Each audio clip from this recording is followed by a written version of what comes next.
Students welcome back to my YouTube channel. So इस video ਦੇ ਵਿੱਚ ਬੱਚੇ ਅਸੀਂ class 11th work energy power ਦੇ MCQs ਡਿਸਕਸ ਕਰ ਰਹੇ ਹਾਂ। ਸੋ ਬੱਚੇ ਲਾਸਟ ਕੁਐਸਚਨਸ ਅਸੀਂ ਲਾਸਟ ਵੀਡੀਓ ਦੇ ਵਿੱਚ ਡਿਸਕਸ ਕਰ ਚੁੱਕੇ ਹਾਂ ਐਪਲੀਕੇਸ਼ਨ ਬੇਸਡ ਕੁਐਸਚਨ। ਇਸ ਵੀਡੀਓ ਦੇ ਵਿੱਚ ਬੱਚੇ ਅਸੀਂ ਨੈਕਸਟ ਐਪਲੀਕੇਸ਼ਨ ਬੇਸਡ ਜਿਹੜੀ MCQs ਆ ਡਿਸਕਸ ਕਰਨ ਜਾ ਰਹੇ ਹਾਂ। ਸੋ ਫਰਸਟ ਕੁਐਸਚਨ ਹੈ ਸਾਡੀ ਅੱਜ ਦੀ ਇਸ ਵੀਡੀਓ ਦਾ, a shot is travelled at a rate of 80 metre per second. ਬੱਚੇ ਨੂਮੈਰੀਕਲਸ ਕਰਨ ਦਾ ਇੱਕ ਹੀ ਤਰੀਕਾ ਆ, ਜਿੱਦਾਂ ਜਿੱਦਾਂ ਸਟੇਟਮੈਂਟ ਪੜ੍ਹਦੇ ਜਾ ਰਹੇ ਹਾਂ ਉੱਦਾਂ ਉੱਦਾਂ ਆਪਣੀ ਜੋ ਵੀ ਤੁਹਾਨੂੰ ਗਿਵਨ ਆ ਡਾਟਾ ਉਹ ਲਿਖਦੇ ਜਾਓ। ਜੇ ਤੁਸੀਂ ਸਟੇਟਮੈਂਟ ਪੜ੍ਹ ਕੇ ਸੋਚਦੇ ਆ ਵੀ ਇਹਨੂੰ ਕੀ ਕਰਨਾ ਆ ਤਾਂ ਸਮਝਣਾ ਥੋੜ੍ਹਾ ਡਿਫਿਕਲਟ ਹੋਏਗਾ। ਸੋ ਜੋ ਉਹਨਾਂ ਨੇ ਕਿਹਾ ਆ ਜਿੱਦਾਂ ਜਿੱਦਾਂ ਲਾਈਨ ਪੜ੍ਹਦੇ ਜਾ ਰਹੇ ਆ ਉੱਦਾਂ ਉੱਦਾਂ ਲਿਖਦੇ ਜਾਓ। ਕਹਿ ਰਿਹਾ a shot is travelled at a rate of 80 metre per second. ਇਹਦਾ ਮਤਲਬ 80 ਮੀਟਰ ਪਰ ਸੈਕਿੰਡ ਦੀ ਸਪੀਡ ਦੇ ਨਾਲ ਕੋਈ ਚੀਜ਼ ਚੱਲ ਰਹੀ ਆ। ठीक है, असी लिख दिता this is a velocity. So velocity given आ 80 metre per second is just able to pierce a plank 4 centimetre thick. ਜਿਹੜੀ ਕੋਈ ਵੀ ਸ਼ੂਟ ਕੀਤੀ ਕੋਈ ਗੋਲੀ ਆ ਉਹਨੇ ਇੱਕ ਪਲੈਂਕ ਦੇ ਅੰਦਰ 4 ਸੈਂਟੀਮੀਟਰ ਜਿਹੜੀ ਆ ਡੂੰਘਾਈ 'ਚ ਅੰਦਰ ਨੂੰ ਚਲੇਗੀ। ਇਹਦਾ ਮਤਲਬ ਉਹਨੇ ਡਿਸਟੈਂਸ ਕਵਰ ਕੀਤਾ। ਸੋ ਡਿਸਟੈਂਸ ਨੂੰ ਚਾਹੇ ਐਸ ਨਾਲ ਲਿਖ ਲਓ ਚਾਹੇ ਐਕਸ ਨਾਲ ਲਿਖ ਲਓ, ਜਿੰਨਾ ਤੁਸੀਂ ਲਿਖਣਾ ਚਾਹੁੰਦੇ ਆ ਲਿਖ ਸਕਦੇ ਆ। ਸੋ ਆਹ ਚੀਜ਼ ਤੁਹਾਡੇ ਕੋਲ ਕੀ ਆ, x1 4 सेंटीमीटर है। How much velocity is required such that it just prank a plank 9 centimetre thick. कहते किन्नी डिस्टेंस होएगी, मतलब x2 सानू पता है कि 9 सेंटीमीटर आ, वो कहते किन्नी वेलोसिटी लगूगी। मतलब इनू v1 लै लो तो इन्हें v2 लै लो। ठीक है जी। हुण साडे कोल 4 चीज़ां तो इलावा होर कोई चीज़ गिवन नहीं आ। हुण अगर बच्चे किसी गोली ने किसी कंध दे विच किसी भी चीज़ ਦੇ ਵਿੱਚ ਜਦੋਂ ਸ਼ੂਟ ਕੀਤਾ ਅਗਰ ਉਹਨੇ ਡਿਸਟੈਂਸ ਕਵਰ ਕੀਤਾ ਤਾਂ ਉੱਥੇ ਸਾਨੂੰ ਕੋਈ ਨਾ ਕੋਈ ਉਸ ਬੁਲਟ ਦੀ ਜਿਹੜੀ ਆ ਕਾਇਨੈਟਿਕ ਐਨਰਜੀ ਚਾਹੀਦੀ ਆ ਤਾਂ ਹੀ ਉਹ ਟਰੈਵਲ ਕਰੇਗੀ। ਸੋ ਕਿੰਨਾ ਟਰੈਵਲ ਕਰੇਗੀ, ਜਿੰਨਾ ਵਰਕ ਡਨ ਹੋਏਗਾ। ਸੋ ਫਾਰਮੂਲਾ ਕੀ ਆ, ਕਾਇਨੈਟਿਕ ਐਨਰਜੀ ਕਿਹਦੇ ਇਕੁਅਲ ਆ, ਜਿੰਨਾ ਵਰਕ ਡਨ ਹੋਇਆ। ਔਰ ਕਾਇਨੈਟਿਕ ਐਨਰਜੀ ਦਾ ਫਾਰਮੂਲਾ ਕੀ ਹੁੰਦਾ, ਹਾਫ m1v1 ਸਕੁਅਰ, ਕਿਉਂਕਿ ਅਸੀਂ ਫਸਟ ਦਾ ਕੱਢਣ ਲੱਗੇ ਆ ਪਹਿਲਾਂ। ਫਸਟ ਜੋ ਸਾਨੂੰ ਡਾਟਾ ਗਿਵਨ ਆ ਉਹਦੇ ਅਕੋਰਡਿੰਗਲੀ वर्क डन कितना होएगा, फोर्स इंटू डिसप्लेसमेंट। डिसप्लेसमेंट कितनी x1। क्लियर हो गया, ये साडी इक्वेशन नंबर 1 आ गई। सो सिमिलरली इक्वेशन नंबर 2 भी इसी तरीके ना फाइंड आउट कर ली, half mv2 square is equals to fx2। Equation number 1 and 2 ਨੂੰ ਸੋਲਵ ਕਰੋ। ਇਹਦੇ ਵਿੱਚ ਜਿਹੜੀ ਟਰਮ ਕੱਟ ਹੋ ਰਹੀ ਆ ਕੱਟ ਦਿਓ। ਸਾਡੇ ਕੋਲ ਇੱਥੇ ਕੀ ਆਇਆ, v2 square divided by v1 square is equals to x2 divided by x1। ਕੱਟ ਕਿੰਨੀ ਟਰਮ ਆ ਗਈ। ਹੁਣ x2 ਦੀ ਵੈਲਿਊ ਤੁਹਾਨੂੰ ਕਿੰਨੀ ਗਿਵਨ ਆ 9 ਤੇ x1 ਦੀ ਵੈਲਿਊ ਕਿੰਨੀ ਆ 4। ਡਨ। ਹੁਣ ਬੱਚੇ ਸਕੁਅਰ ਚੱਕ ਦੋ, ਇਹਦਾ ਮਤਲਬ ਸਾਰੇ ਪਾਸੇ ਅੰਡਰ ਰੂਟ ਲੈ ਲਿਆ ਤਾਂ ਸਾਡੇ ਕੋਲ ਕੀ ਆ ਜਾਏਗਾ v2 ਓਵਰ v1। ਜਦੋਂ ਇੱਧਰ ਅੰਡਰ ਰੂਟ ਲਵਾਂਗੇ 3 3 ज़ा 9, 2 2 ज़ा 4, ਸੋ 3 ਓਵਰ 2 ਆ ਗਿਆ। ਕਲੀਅਰ ਹੋ ਗਈ ਜੀ ਇੰਨੀ ਗੱਲ। ਆਹ ਵਾਲਾ v1 ਦੂਸਰੇ ਪਾਸੇ ਲੈ ਜਾਓ। ਸੋ v2 ਦੀ ਵੈਲਿਊ ਕਿੰਨੀ ਆ ਗਈ 3 ਓਵਰ 2 ਮਲਟੀਪਲਾਈ v1। ਹੁਣ v1 ਦੀ ਵੈਲਿਊ ਸਾਨੂੰ ਗਿਵਨ ਆ 80 ਆ। ठीक है जी। सो 80 ਅਸੀਂ ਵੈਲਿਊ ਪੁੱਟ ਕੀਤੀ ਤਾਂ 120 ਮੀਟਰ ਪਰ ਸੈਕਿੰਡ ਜਿਹੜਾ ਤੁਹਾਡਾ ਆਨਸਰ ਆ ਗਿਆ। ਨੈਕਸਟ ਆ, a block of mass 4 kg initially at rest is subjected to a force of 16 newton. ਪਹਿਲੇ ਨੰਬਰ ਤੇ ਤੁਹਾਨੂੰ ਮਾਸ ਗਿਵਨ ਆ, ਅਸੀਂ ਲਿਖ ਦਿੱਤਾ ਮਾਸ ਗਿਵਨ ਆ। ਐਨੀ ਫੋਰਸ ਗਿਵਨ ਆ, ਲਿਖ ਦਿੱਤਾ ਫੋਰਸ ਗਿਵਨ ਆ। What is the kinetic energy acquired by the block at the end of 20 seconds. So T given ਆ। ਪਤਾ ਕੀ ਕਰਨਾ ਸੀ, ਕਾਇਨੈਟਿਕ ਐਨਰਜੀ। ਸੋ 3 ਚੀਜ਼ਾਂ ਸਾਨੂੰ ਗਿਵਨ ਆ, ਪਹਿਲਾਂ ਗਿਵਨ 'ਚ ਲਿਖ ਲਓ ਕਿ ਆਹ ਚੀਜ਼ਾਂ ਸਾਨੂੰ ਗਿਵਨ ਆ ਔਰ ਕਾਇਨੈਟਿਕ ਐਨਰਜੀ ਅਸੀਂ ਪਤਾ ਕਰਨੀ ਆ। ਸੋ ਕਾਇਨੈਟਿਕ ਐਨਰਜੀ ਦਾ ਫਾਰਮੂਲਾ ਕੀ ਆ, ਹਾਫ mv ਸਕੁਅਰ। ਹੁਣ ਧਿਆਨ ਦਿਓ ਬੱਚੇ, ਮਾਸ ਤਾਂ ਸਾਨੂੰ ਗਿਵਨ ਆ ਬਟ ਪ੍ਰੋਬਲਮ ਇਜ਼ ਵੈਲੋਸਿਟੀ। ਸਾਨੂੰ ਵੈਲੋਸਿਟੀ ਨਹੀਂ ਪਤਾ। ਹੁਣ ਵੈਲੋਸਿਟੀ ਕਿੱਥੋਂ ਪਤਾ ਕਰਾਂਗੇ, ਵੈਲੋਸਿਟੀ ਪਤਾ ਕਰਨ ਦਾ ਜਿਸ ਵੀ ਤਰੀਕੇ ਨਾਲ ਤੁਸੀਂ ਪਤਾ ਕਰ ਸਕਦੇ ਆ ਕਰੋ। ਸੋ ਦਿਮਾਗ ਲਾਓ, ਕਿੱਥੋਂ ਵੈਲੋਸਿਟੀ ਪਤਾ ਕਰੀਏ। ਕੀ ਅਸੀਂ ਫਾਰਮੂਲਾ ਲਗਾ ਸਕਦੇ ਹਾਂ v is equals to u plus at ਲਗਾ ਸਕਦੇ ਹਾਂ। ਇਨੀਸ਼ੀਅਲ ਵੈਲੋਸਿਟੀ ਕੀ ਆ 0। ਪ੍ਰੋਬਲਮ ਇਹ ਆ ਕਿ ਸਾਨੂੰ ਐਕਸਲਰੇਸ਼ਨ ਵੀ ਨਹੀਂ ਪਤਾ। ਸੋ ਟਾਈਮ ਤਾਂ ਪਤਾ, ਐਕਸਲਰੇਸ਼ਨ ਨਹੀਂ ਪਤਾ। ਸੋ ਚਲੋ ਕੋਈ ਗੱਲ ਨਹੀਂ, ਅਸੀਂ ਪੁੱਟ ਕੀਤਾ। ਐਕਸਲਰੇਸ਼ਨ ਦੀ ਜਗ੍ਹਾ 'ਤੇ ਅਸੀਂ ਕੀ ਪੁੱਟ ਕਰ ਸਕਦੇ ਹਾਂ, ਫੋਰਸ ਕਿਹਦੇ ਇਕੁਅਲ ਹੁੰਦਾ, ਮਾਸ ਇਨਟੂ ਐਕਸਲਰੇਸ਼ਨ। ਅਤੇ ਐਕਸਲਰੇਸ਼ਨ ਕਿਹਦੇ ਇਕੁਅਲ ਹੋਏਗਾ, ਫੋਰਸ ਡਿਵਾਈਡਡ ਬਾਏ ਮਾਸ। ਟੀ ਦੀ ਜਗ੍ਹਾ 'ਤੇ ਟੀ ਲਿਖ ਦਿਓ। ਹੁਣ ਸਾਨੂੰ ਫੋਰਸ ਵੀ ਪਤਾ, ਮਾਸ ਵੀ ਪਤਾ, ਟੀ ਵੀ ਪਤਾ, ਇੱਥੋਂ ਵੈਲੋਸਿਟੀ ਆ ਜਾਏਗੀ। ਫੋਰਸ ਕਿੰਨਾ ਆ 16, ਟਾਈਮ ਕਿੰਨਾ ਲੱਗਿਆ 20 ਸੈਕਿੰਡ ਔਰ ਮਾਸ ਕਿੰਨਾ ਆ 4 kg। ਡਨ। ਇੰਨੀ ਚੀਜ਼ ਬੱਚੇ ਹੋ ਗਈ ਸਭ ਨੂੰ ਕਲੀਅਰ। ਸੋ 4 4 ज़ा 16 ਤਾਂ ਇੱਥੇ ਆ ਗਿਆ 80 ਮੀਟਰ ਪਰ ਸੈਕਿੰਡ। ਆ ਤੁਹਾਡੀ ਵੈਲੋਸਿਟੀ ਆ ਗਈ। ਹੁਣ ਤੁਹਾਨੂੰ ਮਾਸ ਵੀ ਪਤਾ ਤੇ ਵੈਲੋਸਿਟੀ ਵੀ ਪਤਾ, ਸੋ ਮੇਨ ਫਾਰਮੂਲੇ 'ਚ ਪੁੱਟ ਕਰ ਦਿਓ ਹਾਫ। ਮਾਸ ਕਿੰਨਾ ਗਿਵਨ ਆ ਬੱਚੇ 4, ਵੈਲੋਸਿਟੀ ਕਿੰਨੀ ਗਿਵਨ ਆ 80 × 80। ਸੋ ਆ ਸਾਰੀ ਟਰਮ ਨੂੰ ਅਸੀਂ ਸੋਲਵ ਕੀਤਾ ਤਾਂ ਸਾਡਾ ਕਿੰਨਾ ਆ ਗਿਆ, ਕੱਟ ਕੇ 120,800 ਜੂਲ। ਸੋ ਆ ਸਾਨੂੰ ਕਿਤੇ ਵੀ ਗਿਵਨ ਨਹੀਂ ਆ ਤਾਂ ਕਿਲੋ ਜੂਲਸ ਦੇ ਵਿੱਚ ਕਨਵਰਟ ਕਰ ਦਿਓ। So that is 12.8 kilo Joule. So option number ਜਿਹੜੀ ਸੀ ਆ that is the right answer. Clear ਹੋ ਗਿਆ ਜੀ। ਚਲੋ ਨੈਕਸਟ ਕੁਐਸਚਨ ਤੇ ਆ ਜਾਓ, ਕੁਐਸਚਨ ਨੰਬਰ 27 ਤੇ। ਬੱਚੇ 27 ਜਿਹੜਾ ਆ ਆਲਮੋਸਟ ਸੇਮ ਆ। ਇਹਦੇ ਵਿੱਚ ਉਹਨਾਂ ਨੇ ਕੀ ਕਿਹਾ ਆ, 2 bodies of mass 1 gram and 16 gram. ਪਹਿਲਾਂ ਲਿਖ ਲਓ ਮਾਸ m1 m2 ਤੁਹਾਨੂੰ ਗਿਵਨ ਆ, ਇਕੁਅਲ ਕਾਈਨੈਟਿਕ એનર્ਜੀ, ਇਹਦਾ ਮਤਲਬ half mv² is equals to half m2 v2²। ਅੱਜ ਸਾਨੂੰ ਚੀਜ਼ ਗਿਵਨ ਆ। Find the ratio of magnitude of their linear momentum. ਹੁਣ ਲੀਨੀਅਰ ਮੋਮੈਂਟਮ ਕਿਹਦੇ ਇਕੁਅਲ ਹੁੰਦਾ? ਸੋ ਅਸੀਂ ਲੀਨੀਅਰ ਮੋਮੈਂਟਮ ਕਿਸੇ ਤਰੀਕੇ ਨਾਲ ਕੱਢਣਾ ਆ। ਲੀਨੀਅਰ ਮੋਮੈਂਟਮ ਅਸੀਂ P ਦੇ ਨਾਲ ਡਿਨੋਟ ਕੀਤਾ ਜਾਂਦਾ ਆ। ਸੋ ਥੋੜ੍ਹਾ ਜਿਹਾ ਕੁਐਸਚਨ ਲੈਂਥੀ ਹੋ ਜਾਏਗਾ ਬਟ ਡਿਫਿਕਲਟ ਬਿਲਕੁਲ ਨਹੀਂ ਆ। ਘਬਰਾਉਣਾ ਨਹੀਂ ਇਹਨੂੰ ਦੇਖ ਕੇ ਕਿ ਇਹ ਬਹੁਤ ਲੈਂਥੀ ਹੋ ਜਾਏਗਾ, ਇਹਨੂੰ ਕਿੱਦਾਂ ਸੋਲਵ ਕਰਨਾ, ਬਿਲਕੁਲ ਨਹੀਂ ਘਬਰਾਉਣਾ। ਇਹਨੂੰ ਸਟਾਰਟ ਕਰਦੇ ਹਾਂ। ਦੇਖੋ ਉਹਨਾਂ ਨੇ ਕਿਹਾ 2 bodies of mass 1 gram and 16 gram. ਅਸੀਂ ਲਿਖ ਦਿੱਤਾ kinetic energy of 1 gram is equals to half m1 v1² ਤੇ 16 ਗ੍ਰਾਮ ਦੇ ਲਈ ਕਾਈਨੈਟਿਕ એનર્ਜੀ ਕਿੰਨੀ ਆ, ਹਾਫ m2 v2²। ਉਹਨਾਂ ਨੇ ਕਿਹਾ ਇਕੁਅਲ ਕਾਈਨੈਟਿਕ એનર્ਜੀ ਆ, ਜੇ ਇਕੁਅਲ ਆ ਤਾਂ ਦੋਨੋਂ ਟਰਮਸ ਕੀ ਹੋ ਜਾਣਗੀਆਂ, ਬਰਾਬਰ। ਸੋ ਅਸੀਂ ਲਿਖ ਦਿੱਤੀਆਂ ਕਿ ਬੋਥ ਟਰਮਸ ਆਰ ਇਕੁਅਲ, ਲਿਖ ਦਿੱਤੀਆਂ ਜੀ ਇਕੁਅਲ। ਹਾਫ ਦੇ ਨਾਲ ਹਾਫ ਕੈਂਸਲ ਹੋ ਗਿਆ। ਹੁਣ ਜਿਹੜਾ ਲੀਨੀਅਰ ਮੋਮੈਂਟਮ ਆ, P ਕਿਹਦੇ ਇਕੁਅਲ ਹੁੰਦਾ, ਮਾਸ ਇੰਟੂ ਵੈਲੋਸਿਟੀ। ਠੀਕ ਹੈ ਜੀ, ਮਾਸ ਇੰਟੂ ਵੈਲੋਸਿਟੀ। ਅਸੀਂ ਕੀ ਕੀਤਾ, ਇੱਥੇ ਸਕੁਅਰ ਆ, ਅਸੀਂ ਕੀ ਕੀਤਾ, ਸਾਨੂੰ ਇੱਕ ਹੋਰ m ਚਾਹੀਦਾ ਤਾਂ ਕਿ ਅਸੀਂ ਇੱਥੇ m² ਕਰ ਸਕੀਏ। ਆ ਗੱਲ ਕਲੀਅਰ ਹੋ ਗਈ। ਅਸੀਂ ਕੀ ਕੀਤਾ, ਇੱਕ m ਦੇ ਨਾਲ ਮਲਟੀਪਲਾਈ ਤੇ ਇੱਕ m ਦੇ ਨਾਲ ਡਿਵਾਈਡ ਕਰ ਦਿੱਤਾ। ਜਿੱਥੇ 1 1 ਆ ਤਾਂ 1 1 ਦੇ ਨਾਲ ਡਿਵਾਈਡ ਕਰ ਦਿੱਤਾ। ਆਹ ਸਟੈਪ ਕਲੀਅਰ ਹੋ ਗਿਆ ਵੀ m1 m2 ਦੇ ਨਾਲ m1 ਡਿਵਾਈਡਡ ਬਾਈ m1 ਕਿਉਂ ਕੀਤਾ, ਕਿਉਂਕਿ ਸਾਨੂੰ ਇੱਥੇ ਸਕੁਅਰ ਚਾਹੀਦਾ ਸੀ। ਹੋ ਗਿਆ ਸਕੁਅਰ। ਜਦੋਂ ਸਕੁਅਰ ਹੋ ਗਿਆ m² v² ਤਾਂ ਕਾਮਨ ਬਾਹਰ ਨਿਕਾਲਤਾ, ਬਣ ਗਿਆ m1 v1 ਦਾ whole square. Similarly second step ਵੀ ਅਸੀਂ ਇੱਦਾਂ ਹੀ ਕੀਤਾ। ਹੁਣ m1 v1 ਦੀ ਜਗ੍ਹਾ ਤੇ ਅਸੀਂ ਕੀ ਲਿਖ ਸਕਦੇ ਹਾਂ, p1। ਕਲੀਅਰ ਹੋ ਗਈ ਆ ਗੱਲ। ਹੁਣ ਅਸੀਂ ਫਾਈਨਲੀ ਕਿੱਥੇ ਪਹੁੰਚ ਗਏ, p1 p2 ਇਹਦੇ ਪੈਰਾਂ 'ਚ ਲੈ ਜਾਓ ਤਾਂ ਇਸ ਤਰੀਕੇ ਦੀ ਟਰਮ ਬਣ ਗਈ। m1 ਦੂਸਰੇ ਪਾਸੇ ਲੈ ਜਾਓ। ਹੁਣ ਤੁਹਾਡੀ ਮਰਜ਼ੀ ਆ ਬੱਚੇ, p1 ਓਵਰ p2 ਵੀ ਲਿਖ ਸਕਦੇ ਹਾਂ, p2 ਓਵਰ p1 ਵੀ ਲਿਖ ਸਕਦੇ ਹਾਂ। ਸੋ p ਵਾਲੀਆਂ ਫਾਈਨਲੀ ਇੱਕ ਪਾਸੇ ਤੇ ਮਾਸ ਇੱਕ ਪਾਸੇ ਲੈ ਜਾਓ। ਮਾਸ ਸਾਨੂੰ ਗਿਵਨ ਆ 16 ਗ੍ਰਾਮ ਤੇ 1 ਗ੍ਰਾਮ, ਵੈਲਿਊਜ਼ ਪੁੱਟ ਕਰ ਦਿੱਤੀਆਂ ਤਾਂ ਸਕੁਅਰ ਹਟਾਤਾ, ਦੂਸਰੀ ਤਰਫ ਜਾ ਕੇ ਅੰਡਰ ਰੂਟ ਬਣ ਗਿਆ ਤਾਂ 4:1, ਮਤਲਬ ਕਿ p2 ਓਵਰ p1 ਦੀ ਰੇਸ਼ੋ ਸਾਡੀ ਕਿੰਨੀ ਆ ਗਈ, 4:1। ਸੋ ਆਹੀ ਤੁਹਾਡਾ ਫਾਈਨਲ ਆਨਸਰ ਹੈ। Next question is 28 number. Nucleus of radium, ਸਾਨੂੰ ਰੇਡੀਅਮ ਗਿਵਨ ਆ, decays to radon by the emission of alpha particle of energy 4.8 mega electron volt. Calculate recall energy of daughter nucleus. So daughter nucleus ਦੀ ਜਿਹੜੀ ਅਸੀਂ value find out ਕਰਨੀ ਆ।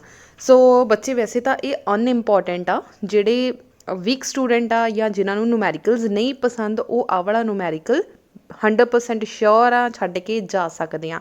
But ਜਿਹੜੇ student ਨੇ ਬੱਚੇ target ਸੋਚਿਆ ਹੋਇਆ ਕਿ ਮੈਂ 100% ਮਾਰਕਸ ਲੈਣੇ ਆ, 35 ਚੋਂ 35 ਲੈਣੇ ਆ, ਉਹ ਬੱਚੇ ਜਿਹੜੇ ਆ ਹਰ ਤਰ੍ਹਾਂ ਦੇ ਨੂਮੈਰੀਕਲਸ ਕਰਕੇ ਜਾਓ। ਐਕਚੁਅਲੀ ਬੱਚੇ ਐਕੂਰੇਟ ਦੇ ਵਿੱਚ ਜਿਹੜੇ ਕਹਿ ਲਓ ਕਿ ਐਕਸਪੈਕਟਡ ਕੁਐਸਚਨਸ ਹੁੰਦੇ ਆ ਜਾਂ ਥੋੜ੍ਹੇ ਜਿਹੇ ਅਨਇੰਪੋਰਟੈਂਟ ਕੁਐਸਚਨਸ ਆ, ਐਕੂਰੇਟ ਨੇ ਉਹ ਵੀ ਕਵਰ ਕਰਨ ਦੀ ਕੋਸ਼ਿਸ਼ ਕੀਤੀ ਹੋਈ ਆ। ਬੇਸਿਕਲੀ ਬੱਚੇ ਕੋਈ ਵੀ ਬੁੱਕ ਇਹ ਨਹੀਂ ਚਾਹੁੰਦਾ ਕਿ ਸਾਡੇ ਸਰ ਲਾਮਾ ਆਵੇ ਵੀ ਇਹਨਾਂ ਨੇ ਆਹ ਕੁਐਸਚਨ ਕਵਰ ਨਹੀਂ ਕੀਤਾ। ਸੋ ਐਕੂਰੇਟ ਨੇ ਟਰਾਈ ਕੀਤਾ ਕਿ ਹਰ ਇੱਕ ਕੁਐਸਚਨ ਨੂੰ ਕਵਰ ਕਰਨ ਦੀ ਕੋਸ਼ਿਸ਼ ਕੀਤੀ ਆ।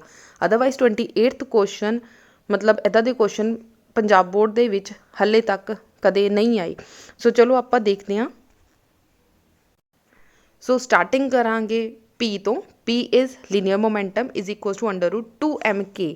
ਹੁਣ ਇੱਥੇ ਕੀ ਆ, ਮੋਮੈਂਟਮ ਕੌਨਸਟੈਂਟ ਹੋਏਗਾ in the absence of external force. ਜੇ ਐਕਸਟਰਨਲ ਫੋਰਸ ਕੋਈ ਨਹੀਂ ਲੱਗ ਰਹੀ ਤਾਂ P ਕੀ ਹੋ ਜਾਏਗਾ, ਕੌਨਸਟੈਂਟ ਹੋ ਜਾਏਗਾ। √2 ਤਾਂ ਪਹਿਲਾਂ ਹੀ ਕੌਨਸਟੈਂਟ ਆ, ਇਹਦਾ ਮਤਲਬ ਇੱਥੋਂ mk ਕੀ ਹੋ ਜਾਏਗੀ, ਤੁਹਾਡੀ ਕੌਨਸਟੈਂਟ ਹੋ ਜਾਏਗਾ। ਠੀਕ ਹੈ ਜੀ। ਹੁਣ ਅਸੀਂ ਵੈਲਿਊਜ਼ ਪੁੱਟ ਕਰਨੀਆਂ। ਇਹਦਾ ਮਤਲਬ ਅਸੀਂ ਪਹਿਲਾਂ ਕੀ ਕੀਤਾ, m∠α k∠α is equals to mRn। ਇਹਦਾ ਮਤਲਬ ਐਲਫਾ ਬੱਚੇ ਮਤਲਬ ਕਿ ਤੁਹਾਡਾ ਰੇਡੀਅਮ ਨੂੰ ਸ਼ੋ ਕਰ ਰਿਹਾ ਤੇ ਦੂਸਰਾ ਰੇਡਾਨ ਨੂੰ ਸ਼ੋ ਕਰ ਰਿਹਾ। ਇਹਦਾ ਮਤਲਬ ਅਸੀਂ ਇੱਕ ਟਰਮਸ ਜਿਹੜੀਆਂ ਆ ਫਾਰਮੂਲੇ ਦੇ ਅਕੋਰਡਿੰਗਲੀ KRN ਅਸੀਂ ਫਾਈਂਡ ਆਊਟ ਕਰਨਾ ਆ ਇਹਦੇ ਪੈਰਾਂ 'ਚ ਲੈ ਕੇ, ਬਾਕੀ ਸਾਨੂੰ ਸਾਰੀ ਵੈਲਿਊਜ਼ ਬੱਚੇ ਗਿਵਨ ਆ ਤਾਂ ਤੁਸੀਂ ਜਸਟ ਵੈਲਿਊਜ਼ ਪੁੱਟ ਕਰਨੀਆਂ ਤਾਂ ਇਹਨੂੰ ਸੋਲਵ ਕਰਨਾ। ਸੋ ਇੰਨਾ ਕੁ ਕੰਮ ਪਲੀਜ਼ ਖੁਦ ਕਰ ਲੈਣਾ, ਕੈਲਕੂਲੇਸ਼ਨ ਖੁਦ ਟਰਾਈ ਕਰਕੇ ਜ਼ਰੂਰ ਦੇਖ ਲੈਣਾ। Next are the potential energy of a certain spring when stressed through 10 centimeter in 5 Joule. ਸੋ ਬੱਚੇ ਜਿਹੜੇ ਸਪਰਿੰਗ ਵਾਲੇ ਕੁਐਸਚਨਸ ਆ ਉਹ ਮੋਸਟ ਇੰਪੋਰਟੈਂਟ ਆ ਪੰਜਾਬ ਬੋਰਡ ਦੇ ਵਿੱਚ, ਸੋ ਟਰਾਈ ਜ਼ਰੂਰ ਕਰਨਾ। ਜਿਹੜੇ ਸਿੰਪਲ ਆ ਥੋੜ੍ਹੇ ਮੀਡੀਅਮ ਲੈਵਲ ਦੇ ਆ ਉੱਦਾਂ ਦੇ ਕੁਐਸਚਨ ਹਰ ਇੱਕ ਟਰਾਈ ਕਰ ਲੈਣਾ, ਕਿਉਂਕਿ ਹੁਣ ਤੱਕ ਜਿੰਨੇ ਵੀ ਬੱਚੇ ਤੁਹਾਡੇ +1 ਦੇ ਸਤੰਬਰ ਪੇਪਰ, ਅਕਤੂਬਰ ਪੇਪਰ, ਫਸਟ ਟਰਮ ਦੇ ਪੇਪਰ, ਟੈਸਟ ਨੰਬਰ 1 2 3 ਆਏ ਆ, ਉਹਦੇ ਵਿੱਚ ਕਿਸੇ ਵਿੱਚ ਵੀ ਜਿਹੜੀ ਨੂਮੈਰੀਕਲ ਆ ਬਹੁਤ ਜ਼ਿਆਦਾ ਲੈਂਥੀ ਜਾਂ ਡਿਫੀਕਲਟ ਨਹੀਂ ਸੀ। ਇਸ ਕਰਕੇ ਫਾਈਨਲ ਪੇਪਰ ਵਿੱਚ ਜ਼ਿਆਦਾ ਘਬਰਾਉਣ ਦੀ ਜ਼ਰੂਰਤ ਨਹੀਂ ਆ। ਨੂਮੈਰੀਕਲ ਹਰ ਇੱਕ ਟਰਾਈ ਕਰਕੇ ਜਾਓ ਤਾਂ ਕਿ ਤੁਹਾਡੇ ਫਾਰਮੂਲੇਸ ਤੁਹਾਡੇ ਦਿਮਾਗ ਦੇ ਅੰਦਰ ਘਰ ਕਰ ਜਾਣ ਵੀ ਆਹ ਫਾਰਮੂਲੇ ਹੋ ਸਕਦੇ ਆ, ਤਾਂ ਤੁਹਾਨੂੰ ਪੇਪਰ 'ਚ ਡਿਫੀਕਲਟੀ ਨਾ ਆਵੇ। ਅਦਰਵਾਈਜ਼ ਹਰ ਇੱਕ ਤਰ੍ਹਾਂ ਦਾ ਨੂਮੈਰੀਕਲ ਸੋਲਵ ਕਰਕੇ ਜਾਓ।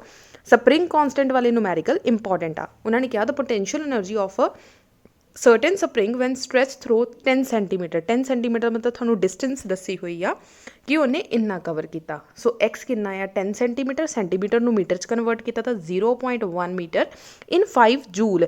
ਇਹਦਾ ਮਤਲਬ ਐਨਰਜੀ ਗਿਵਨ ਆ। ਸੋ ਐਨਰਜੀ ਸਾਨੂੰ ਪਤਾ ਕਿ ਸਪਰਿੰਗ ਕੌਂਸਟੈਂਟ ਦੇ ਵਿੱਚ ਜਿਹੜੀ ਵਿੱਚ ਐਨਰਜੀ ਹੁੰਦੀ ਆ ਉਹ ਪੋਟੈਂਸ਼ੀਅਲ ਐਨਰਜੀ ਦੀ ਫਾਰਮ ਦੇ ਵਿੱਚ ਸੇਵ ਹੁੰਦੀ ਆ। ਉਹਨਾਂ ਨੇ ਕਿਹਾ ਪੋਟੈਂਸ਼ੀਅਲ ਐਨਰਜੀ, ਸੋ ਪੋਟੈਂਸ਼ੀਅਲ ਐਨਰਜੀ ਸਾਨੂੰ ਗਿਵਨ ਆ 5 Joule. Calculate the amount of work done. ਅਸੀਂ ਵਰਕ ਡਨ ਪਤਾ ਕਰਨਾ। ਵਰਕ ਡਨ ਕਿੱਦਾਂ ਪਤਾ ਕਰੀਦਾ? ਸਪਰਿੰਗ ਵਾਲੇ ਕੇਸ ਦੇ ਵਿੱਚ ਵਰਕ ਡਨ ਹੁੰਦਾ ਹੈ ਬੱਚੇ new potential energy minus initial potential energy, ਜਾਂ final potential energy minus initial. ਮਤਲਬ ਕਿ ਜਿੱਥੇ ਤੱਕ ਕੰਮ ਕੀਤਾ ਅਤੇ ਜਿੱਥੋਂ ਸ਼ੁਰੂ ਕੀਤਾ ਉਹ ਹੋ ਗਿਆ ਤੁਹਾਡਾ ਵਰਕ ਡਨ। ਇਹਦਾ ਮਤਲਬ ਅਸੀਂ 2 ਪਾਰਟਸ ਦੇ ਵਿੱਚ ਸੋਲਵ ਕਰਾਂਗੇ ਇਹਨੂੰ। ਨੈਕਸਟ ਆ ਸਟ੍ਰੈਸ ਥਰੂ ਐਨ ਐਡੀਸ਼ਨਲ 5 ਸੈਂਟੀਮੀਟਰ। ਜੇ ਉਹਨੂੰ ਐਡੀਸ਼ਨਲ 5 ਸੈਂਟੀਮੀਟਰ ਹੋਰ ਖਿੱਚ ਲਿਆ ਜਾਵੇ, ਇਹਦਾ ਮਤਲਬ ਪਹਿਲਾਂ ਕਿੰਨੀ ਸੀ ਡਿਸਟੈਂਸ 10 ਸੈਂਟੀਮੀਟਰ, ਐਡੀਸ਼ਨਲ ਮਤਲਬ ਕਿ 5 ਸੈਂਟੀਮੀਟਰ ਅਸੀਂ ਉਹਨੂੰ ਹੋਰ ਬਾਹਰ ਵੱਲ ਨੂੰ ਖਿੱਚ ਲਿਆ, ਟੋਟਲ ਹੋ ਗਿਆ 15 ਸੈਂਟੀਮੀਟਰ। ਇਹਦਾ ਮਤਲਬ ਆ x1 ਹੋ ਗਿਆ ਅਤੇ x2 ਕਿੰਨਾ ਹੋ ਗਿਆ 15 ਸੈਂਟੀਮੀਟਰ। 15 ਸੈਂਟੀਮੀਟਰ ਨੂੰ ਮੀਟਰ 'ਚ ਕਨਵਰਟ ਕੀਤਾ ਤਾਂ 0.15 ਮੀਟਰ। ਆਹ ਚੀਜ਼ ਕਲੀਅਰ ਹੋ ਗਈ। ਮੰਨ ਲਓ ਇੱਥੇ ਸਪਰਿੰਗ ਆ ਬੱਚੇ, ਇੱਥੇ ਤੱਕ ਖਿੱਚਿਆ ਤਾਂ ਆ ਕਿੰਨਾ ਸੀ 10 ਸੈਂਟੀਮੀਟਰ। ਉਹ ਕਹਿੰਦੇ 5 ਸੈਂਟੀਮੀਟਰ ਹੋਰ ਖਿੱਚ ਲਿਆ ਗਿਆ ਤਾਂ 5 ਸੈਂਟੀਮੀਟਰ ਜਿਹੜਾ ਹੋਰ ਖਿੱਚ ਲਿਆ ਗਿਆ ਆ ਹੋ ਗਿਆ 5। ਸਟਾਰਟਿੰਗ ਤੋਂ ਲੈ ਕੇ ਐਂਡ ਤੱਕ ਇਹ ਟੋਟਲ ਕਿੰਨਾ ਹੋ ਗਿਆ 15 ਸੈਂਟੀਮੀਟਰ। ਹੋ ਗਈ ਜੀ ਗੱਲ ਕਲੀਅਰ। ਚਲੋ ਹੁਣ ਆਪਾਂ ਸੋਲਿਊਸ਼ਨ ਇਹਨਾਂ ਨੇ ਦਿੱਤਾ ਹੋਇਆ, ਆਪਾਂ ਇੱਥੇ ਹੀ ਡਿਸਕਸ ਕਰ ਲੈਂਦੇ ਹਾਂ। ਸੋ ਪੋਟੈਂਸ਼ੀਅਲ ਐਨਰਜੀ ਕਿਹਦੇ ਇਕੁਅਲ ਹੁੰਦੀ ਆ ਹਾਫ KX ਸਕੁਏਅਰ, ਜਿਹੜੀ ਸਾਨੂੰ ਗਿਵਨ ਆ 5 ਜੂਲ। x ਸਾਨੂੰ ਗਿਵਨ ਆ। ਹੁਣ ਕੀ ਕੀਤਾ, x ਦੀ ਵੈਲਿਊ ਪੁੱਟ ਕਰ ਦਿੱਤੀ ਅਤੇ u ਦੀ ਵੈਲਿਊ ਪੁੱਟ ਕਰ ਦਿੱਤੀ। ਇੱਥੋਂ k ਨਿਕਾਲ ਲਓ। k ਆ ਗਿਆ ਤੁਹਾਡਾ 1000 ਨਿਊਟਨ ਪਰ ਮੀਟਰ। ਸੈਕਿੰਡ ਕੇਸ ਦੇ ਵਿੱਚ ਕੀ ਆ, ਉਹਨਾਂ ਨੇ ਕਿਹਾ ਕਿ 5 ਸੈਂਟੀਮੀਟਰ ਹੋਰ ਖਿੱਚ ਲਿਆ ਗਿਆ, ਹੋ ਗਿਆ 15 ਸੈਂਟੀਮੀਟਰ ਤੱਕ ਮੀਟਰ 'ਚ ਕਨਵਰਟ ਕੀਤਾ 0.15 ਮੀਟਰ। ਹੁਣ ਧਿਆਨ ਦਿਓ ਬੱਚੇ k ਦੀ ਵੈਲਿਊ ਕਿੰਨੀ ਆ 1000 ਔਰ x ਦੀ ਵੈਲਿਊ ਕਿੰਨੀ ਆ 0.5। ਤੁਸੀਂ ਵੈਲਿਊ ਸੋਲਵ ਕੀਤੀ, ਪੁੱਟ ਕੀਤੀ ਤਾਂ ਸੋਲਵ ਕੀਤਾ, ਆਨਸਰ ਆ ਗਿਆ 11.25। ਇਹਦਾ ਮਤਲਬ ਨਿਊ ਵਰਕ ਡਨ ਕਿੰਨਾ ਆਇਆ 11.25, ਜਦ ਕਿ ਸਟਾਰਟਿੰਗ ਕਿੰਨਾ ਸੀ 5 ਜੂਲ। 11 ਚੋਂ 5 ਮਾਈਨਸ ਕੀਤੇ ਤਾਂ 6.25 ਜੂਲ ਜਿਹੜਾ ਤੁਹਾਡਾ ਫਾਈਨਲ ਆਨਸਰ ਆ ਜਾਏਗਾ। ਨੈਕਸਟ ਕੁਐਸਚਨ ਤੇ ਆ ਜਾਓ। ਨੈਕਸਟ ਕੁਐਸਚਨ ਆ stone of mass 0.4 kg is thrown vertically up with a speed of 9.8 meter. What will be the kinetic energy and potential energy? ਹੁਣ ਧਿਆਨ ਦਿਓ ਬੱਚੇ, ਮਾਸ ਗਿਵਨ ਆ। ਸਭ ਤੋਂ ਪਹਿਲਾਂ ਤਾਂ ਲਿਖ ਲਓ ਮਾਸ ਗਿਵਨ ਆ ਤਾਂ m ਗਿਵਨ ਆ। ਥਰੋਨ ਵਰਟੀਕਲੀ ਅਪ ਮਤਲਬ ਉੱਪਰ ਵੱਲ ਨੂੰ ਸੁੱਟਿਆ ਗਿਆ ਤਾਂ ਉਹਦੀ ਸਪੀਡ ਕਿੰਨੀ ਸੀ 9.8। ਇਹਦਾ ਮਤਲਬ ਇਨੀਸ਼ੀਅਲ ਵੈਲੋਸਿਟੀ ਕਿੰਨੀ ਸੀ 9.8। ਹੁਣ ਜਦੋਂ ਅਸੀਂ ਕਿਸੇ ਚੀਜ਼ ਨੂੰ ਵਰਟੀਕਲੀ ਉੱਪਰ ਵੱਲ ਨੂੰ ਸੁੱਟਦੇ ਹਾਂ, ਮੰਨ ਲਓ ਤੁਹਾਡੇ ਹੱਥ ਵਿੱਚ ਬੋਲ ਆ, ਮੈਂ ਤੁਹਾਨੂੰ ਕਹਾਂ ਉੱਤੇ ਵੱਲ ਸੁੱਟੋ ਤਾਂ ਗ੍ਰੈਵਿਟੀ ਨੀਚੇ ਵੱਲ ਨੂੰ ਲੱਗ ਰਹੀ ਆ। ਤਾਂ ਹੁਣ ਤੁਸੀਂ ਗ੍ਰੈਵਿਟੀ ਦੇ ਅਗੇਂਸਟ ਕਿਸੇ ਚੀਜ਼ ਨੂੰ ਉੱਪਰ ਵੱਲ ਸੁੱਟ ਰਹੇ ਆ ਤਾਂ ਤੁਹਾਡੀ ਉੱਥੇ ਗ੍ਰੈਵਿਟੀ ਕਿੰਨੀ ਹੋਏਗੀ -9.8। ਅਦਰਵਾਈਜ਼ ਕੋਈ ਚੀਜ਼ ਬੱਚੇ ਉੱਪਰੋਂ, ਮੰਨ ਲਓ ਜਹਾਜ਼ ਕਰੈਸ਼ ਹੋ ਗਿਆ, ਨੀਚੇ ਗਿਰ ਰਿਹਾ ਤਾਂ ਗ੍ਰੈਵਿਟੀ ਕਿੰਨੀ ਲੱਗ ਰਹੀ ਹੈ 9.8। ਹੁਣ ਅਸੀਂ ਨੀਚੇੋਂ ਚੀਜ਼ ਉੱਪਰ ਨੂੰ ਚੜ੍ਹਾ ਰਹੇ ਹਾਂ, ਇਹਦਾ ਮਤਲਬ ਅਗੇਂਸਟ ਦ ਗ੍ਰੈਵਿਟੀ ਤੋਂ ਉਲਟ ਡਾਇਰੈਕਸ਼ਨ ਦੇ ਵਿੱਚ ਕੋਈ ਚੀਜ਼ ਮੂਵ ਕਰ ਰਹੀ ਆ, ਉਦੋਂ ਨੈਗੇਟਿਵ ਸਾਈਨ ਆ ਜਾਂਦਾ ਆ ਅਗੇਂਸਟ ਹੋਣ ਕਰਕੇ। So -9.8 metre per second square ਆ ਤੁਹਾਡੀ ਗ੍ਰੈਵਿਟੀ ਗਿਵਨ ਆ। What will be the kinetic energy? Kinetic energy ਦਾ ਫਾਰਮੂਲਾ ਕਿੰਨਾ ਹੁੰਦਾ 12 mv²। ਸੋ ਦੇਖ ਲਓ 12 mv²। ਹੁਣ ਪ੍ਰੋਬਲਮ ਇੱਥੇ ਇਹ ਕੀ ਆ ਕਿ ਸਾਨੂੰ v ਨਹੀਂ ਪਤਾ। v ਕਿੱਥੋਂ ਪਤਾ ਲੱਗੇਗਾ u + at ਤੋਂ। यू भी पता, ए भी पता, टी भी पता। सो सारा कुछ पुट करो, वी आ जाएगा। वी ਨੂੰ ਕਾਈਨੈਟਿਕ એનર્ਜੀ ਦੇ ਫਾਰਮੂਲੇ 'ਚ ਪੁੱਟ ਕਰੋ ਤਾਂ ਕਾਈਨੈਟਿਕ એનર્ਜੀ ਆ ਜਾਏਗੀ। ਨੈਕਸਟ ਆ ਪੋਟੈਂਸ਼ੀਅਲ એનર્ਜੀ ਫਾਈਂਡ ਆਊਟ ਕਰਨੀ। ਪੋਟੈਂਸ਼ੀਅਲ એનર્ਜੀ ਦਾ ਫਾਰਮੂਲਾ ਹੁੰਦਾ ਆ mgh। ਹੁਣ m ਦੀ ਵੈਲਿਊ ਕਿੰਨੀ ਆ? m ਕਿੰਨੀ ਆ? 0.4। m ਕਿੰਨੀ ਆ? 0.4। ਆ ਹੋ ਗਿਆ ਤੁਹਾਡਾ ਮਾਸ। ਕੀ ਚਾਹੀਦਾ? mgh। g ਕਿੰਨਾ ਆ? -9.8। ਹੁਣ ਪ੍ਰੋਬਲਮ ਆ ਤੁਹਾਡੀ ਹਾਈਟ। ਸਾਨੂੰ ਹਾਈਟ ਨਹੀਂ ਪਤਾ ਉਹਨੇ ਕਿੰਨਾ ਡਿਸਟੈਂਸ ਕਵਰ ਕੀਤਾ ਉੱਪਰ ਵੱਲ ਨੂੰ ਜਦੋਂ ਚੀਜ਼ ਸੁੱਟੀ ਗਈ। ਇਹਦਾ ਮਤਲਬ ਸਾਡੇ ਕੋਲ ਡਿਸਟੈਂਸ ਦੇ ਦੋ ਫਾਰਮੂਲੇਜ਼ ਆ। ਇੱਕ ਕਿਹੜਾ ਆ? v² - u² = 2as। ਦੂਸਰਾ ਕਿੰਨਾ ਆ? s = ut + ½ at²। ਕਿਉਂਕਿ ਸਾਨੂੰ ਟਾਈਮ ਪਤਾ ਆ ਤਾਂ ਅਸੀਂ ਇੱਥੋਂ ਜਿਹੜਾ ਆ ਐਸ ਨਿਕਾਲ ਲਈ। ਐਸ ਮਤਲਬ ਹਾਈਟ ਨਿਕਾਲ ਲਈ। ਹੁਣ ਅਦਰਵਾਈਜ਼ ਸਾਨੂੰ ਫਾਈਨਲ ਵੈਲੋਸਿਟੀ ਨਹੀਂ ਪਤਾ ਕਰਕੇ ਅਸੀਂ ਆਹ ਵਾਲਾ ਫਾਰਮੂਲਾ ਯੂਜ਼ ਨਹੀਂ ਕਰ ਸਕਦੇ। ਅਦਰਵਾਈਜ਼ ਫਾਈਨਲ ਵੈਲੋਸਿਟੀ ਬੱਚੇ ਅਸੀਂ 0 ਵੀ ਲਿਖ ਸਕਦੇ ਹਾਂ। ਫਾਈਨਲ ਵੈਲੋਸਿਟੀ 0 ਆ, ਐਕਸਲਰੇਸ਼ਨ ਵੀ ਪਤਾ, ਯੂ ਵੀ ਪਤਾ। ਬੱਚੇ ਇੱਥੋਂ ਵੀ ਸੋਲਵ ਕਰ ਸਕਦੇ ਆ, ਇੱਥੋਂ ਵੀ ਸੋਲਵ ਕਰ ਸਕਦੇ ਆ। ਇਸ ਜਿਹੜਾ ਤੁਹਾਨੂੰ ਈਜ਼ੀ ਲੱਗਦਾ ਉਹ ਵਾਲਾ ਫਾਰਮੂਲਾ ਯੂਜ਼ ਕਰ ਲਓ, ਦੋਨੋਂ ਕਰ ਸਕਦੇ ਹਾਂ।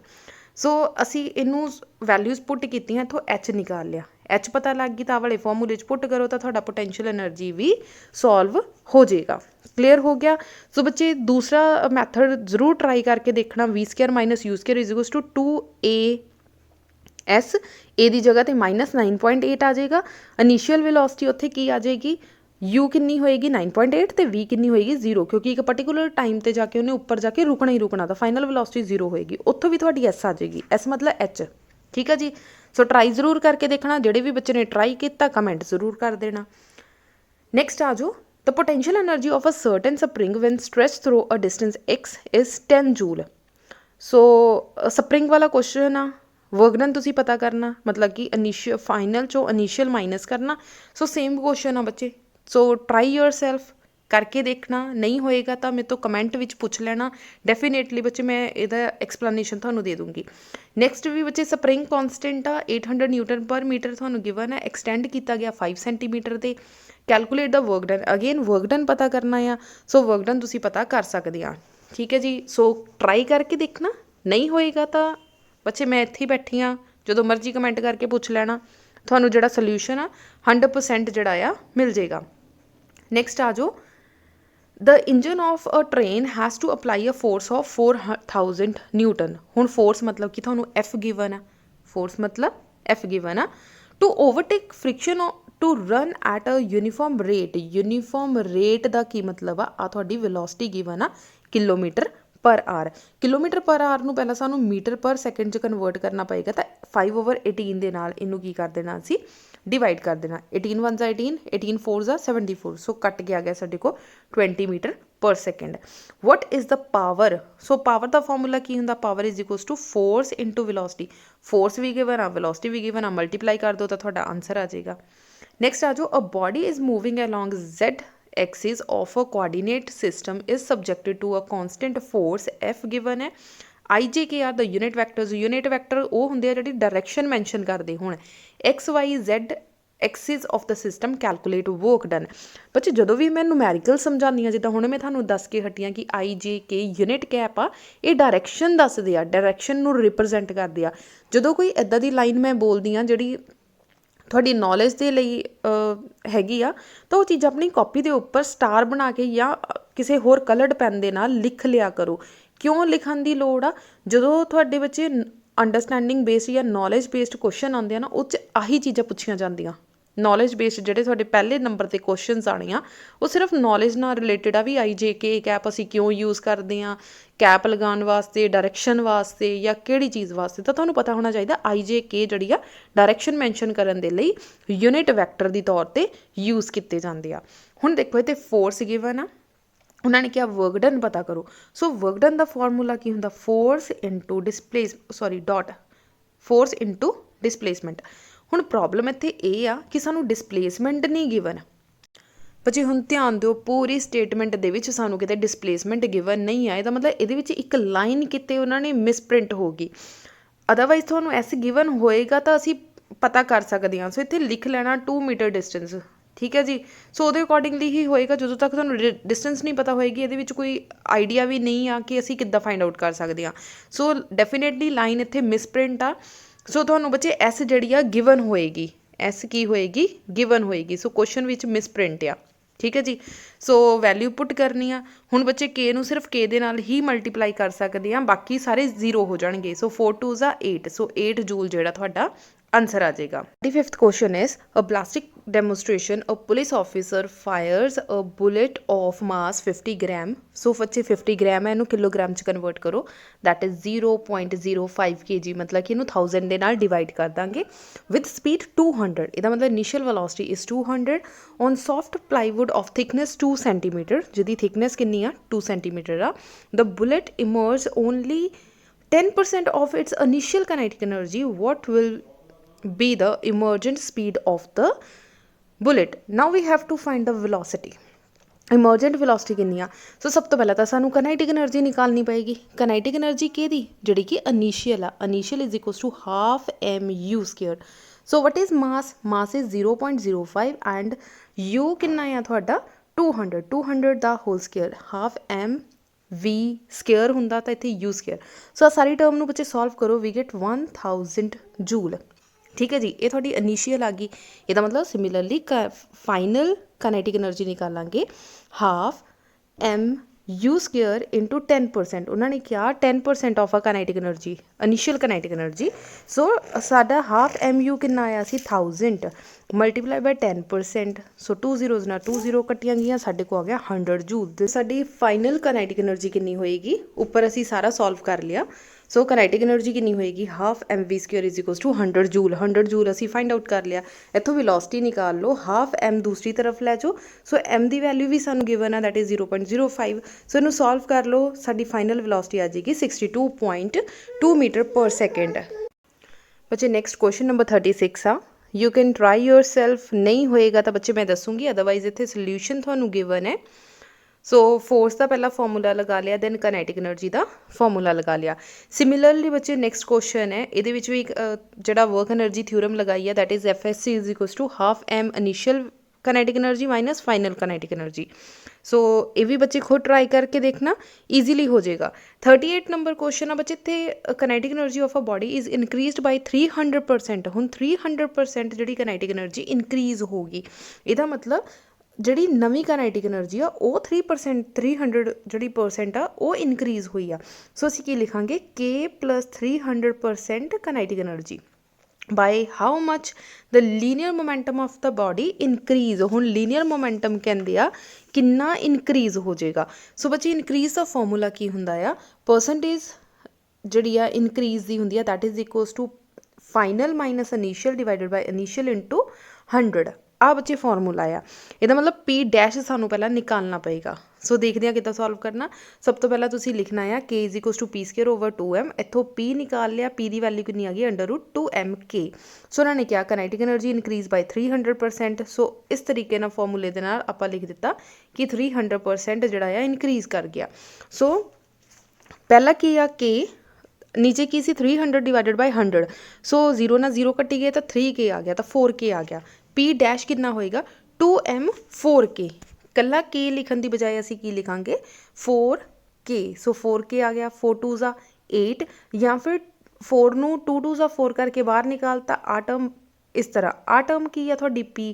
सो P डैश के इक्वल आ गया 2p दे। सो जस्ट वैल्यूज़ पुट कीतियां तो इनू सॉल्व कर लिया। अदरवाइज ये क्वेश्चन भी इन्ना इंपॉर्टेंट नहीं आ, बट एक बार बच्चे हुण बुक विच दिते हुए आ तो कर जरूर जाना। 39 क्वेश्चन सिमिलर टाइप का ही आ, सो ये भी एक बार जरूर ट्राई कर जाना। 38 एंड 39 बच्चे सिमिलर क्वेश्चन आ। नैक्सट आ जाओ, a bullet of mass 10 gram travels horizontal with a speed of 100 metre per second.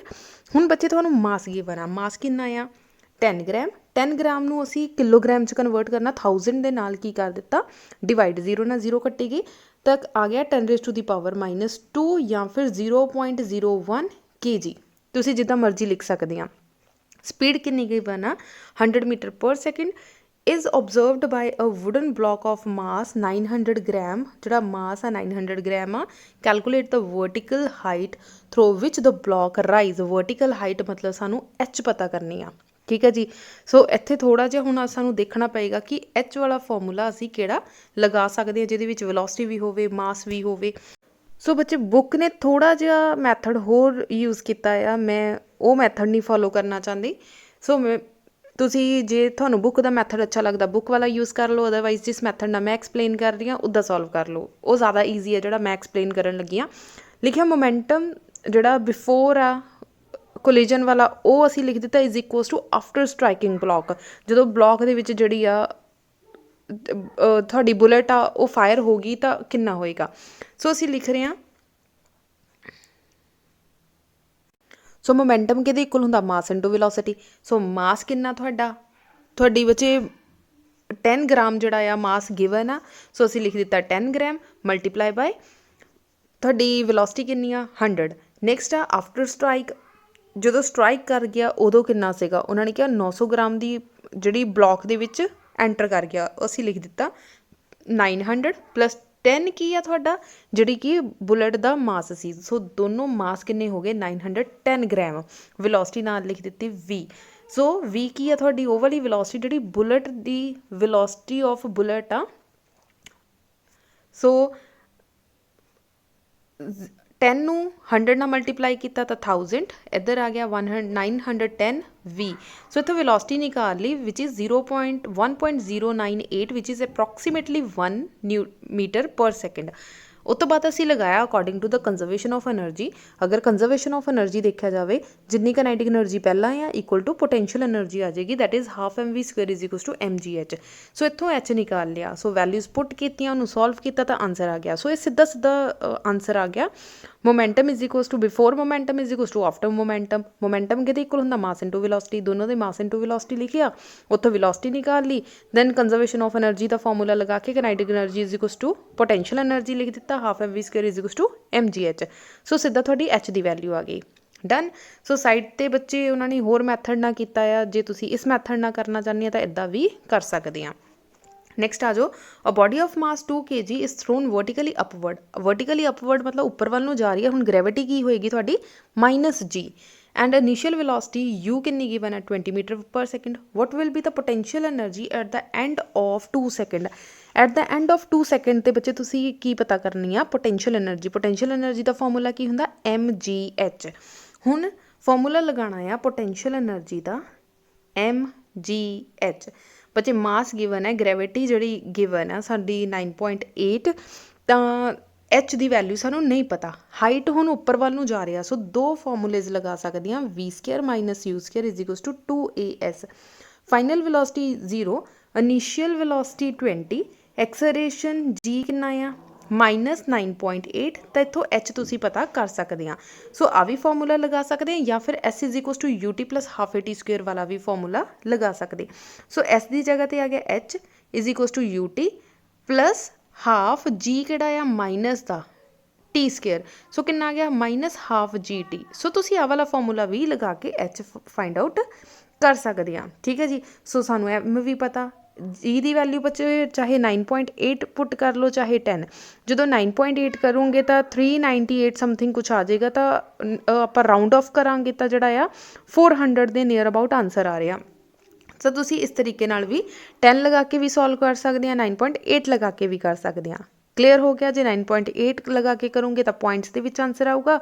ਫਿਰ ਅਸੀਂ ਨੀਅਰਲੀ ਇਕੁਅਲਸ ਦੇਖ ਲੈਣਾ, ਸਾਡੀ ਜਿਹੜੀ ਆਪਸ਼ਨ ਆ ਉਹ ਕਿਹੜੀ ਨੀਅਰਲੀ ਮੈਚ ਕਰਦੀ ਆ। ਕਲੀਅਰ ਹੋ ਗਿਆ ਜੀ। ਸੋ ਇਸ ਪੂਰੇ ਲੈਕਚਰ ਦੇ ਵਿੱਚ, ਇਸ ਪੂਰੇ ਚੈਪਟਰ ਦੇ ਵਿੱਚ ਬੱਚੇ ਵਰਕ ਐਨਰਜੀ ਪਾਵਰ ਦੇ ਵਿੱਚ ਜਿਹੜਾ ਆ ਤੁਸੀਂ ਕਾਈਨੈਟਿਕ ਐਨਰਜੀ, ਪੋਟੈਂਸ਼ੀਅਲ ਐਨਰਜੀ ਅਤੇ ਡਾਟ ਪ੍ਰੋਡਕਟ, ਕ੍ਰੋਸ ਪ੍ਰੋਡਕਟ ਵਾਲੇ ਜਿਹੜੇ ਆ ਨਿਊਮੈਰੀਕਲ ਬਿਲਕੁਲ ਨਹੀਂ ਛੱਡ ਕੇ ਜਾਣੇ। ਬਾਕੀ ਅਗਰ ਤੁਹਾਨੂੰ ਡਿਫੀਕਲਟ ਲੱਗ ਰਿਹਾ ਤਾਂ ਉਹ ਤੁਸੀਂ ਜਿਹੜੇ ਆ ਛੱਡ ਸਕਦੇ ਆ। ਲਾਈਕ ਬੱਚੇ ਸਪਰਿੰਗ ਵਾਲੇ ਜਿਹੜੇ ਕੁਐਸਚਨਸ ਆ ਉਹ ਵੀ ਮੋਸਟ ਇੰਪੋਰਟੈਂਟ ਆ, ਉਹ ਬਿਲਕੁਲ ਨਹੀਂ ਛੱਡ ਕੇ ਜਾਣੇ ਤੁਸੀਂ ਸਪਰਿੰਗ ਵਾਲੇ, ਠੀਕ ਆ ਜੀ। ਸੋ ਬਾਕੀ ਜਿਹੜੇ 'ਚ ਇੰਟੀਗ੍ਰੇਸ਼ਨ ਆਉਂਦੀ ਆ ਬੱਚੇ ਡੈਫੀਨੇਟਲੀ ਉਹ ਛੱਡ ਕੇ ਜਾ ਸਕਦੇ ਆ। ਇਹਦੇ 'ਚ ਜਿਹੜੇ ਗ੍ਰਾਫ ਆ ਉਹ ਤੁਸੀਂ ਛੱਡ ਕੇ ਜਾ ਸਕਦੇ ਆ। ਦੈਨ ਜਿਹੜੀ ਪਰਸੈਂਟੇਜ ਆ, ਜਿੱਦਾਂ ਐਫੀਸ਼ੀਐਂਸੀ ਨਿਕਾਲਣੀ ਆ, ਉਹ ਤੁਸੀਂ ਛੱਡ ਕੇ ਜਾ ਸਕਦੇ ਆ। ਤਾਂ ਬਾਕੀ ਜਿਹੜੇ ਆ ਬੱਚੇ ਇੰਪੋਰਟੈਂਟ ਕੁਐਸਚਨਸ ਆ, ਡਾਟ ਪ੍ਰੋਡਕਟ, ਕ੍ਰੋਸ ਪ੍ਰੋਡਕਟ ਹੈ, ਠੀਕ ਹੈ, ਵੇਟ ਜਿਹਦੇ ਵਿੱਚ ਫਾਈਂਡ ਆਊਟ ਕਰਨਾ ਆ ਤੁਸੀਂ, ਉਹ ਜਿਹੜੇ ਆ ਇੰਪੋਰਟੈਂਟ ਕੁਐਸਚਨ ਆ ਉਹ ਤੁਸੀਂ ਬਿਲਕੁਲ ਨਹੀਂ ਛੱਡ ਕੇ ਜਾਣੇ। ਸੋ ਵੀਡੀਓ ਨੂੰ ਲਾਈਕ ਕਰ ਦਿਓ, ਸ਼ੇਅਰ ਕਰ ਦਿਓ। ਤਾਂ ਜਿਸ ਚੈਨਲ 'ਤੇ ਫਸਟ ਟਾਈਮ ਆਏ ਹੋ ਤਾਂ ਸਬਸਕ੍ਰਾਈਬ ਕਰਨਾ ਬਿਲਕੁਲ ਨਾ ਭੁੱਲਣਾ। Thank you so much.